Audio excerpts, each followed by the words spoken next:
SM, to all our judges, to our beloved guests, and I came from Enrique B. Magalonan National High School. A question. Sige.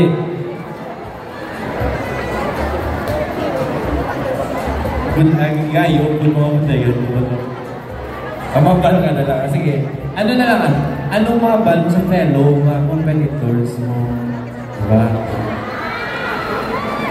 So, to my competitors, this is not only the competition. This is a call for action.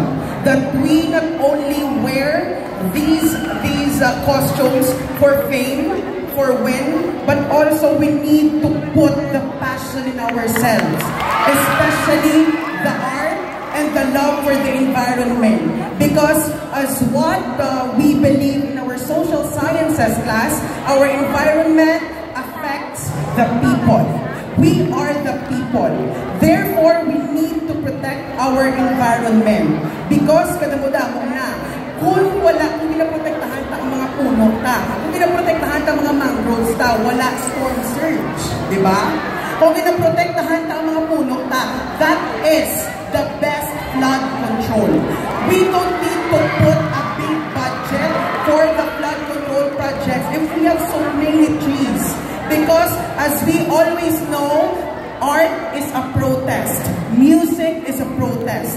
We should always come to our mind that when we perform, dapat may protesta. Hindi pwede na mahipos lang ta. Because our leaders are listening to us low-key. Kung inapakibato natin ang aton na rights, not only to ourselves sa mga budget, but also to the environments. Okay? As what we always said, avance, negrense. Maraming salamat. Thank you very much. Very insightful.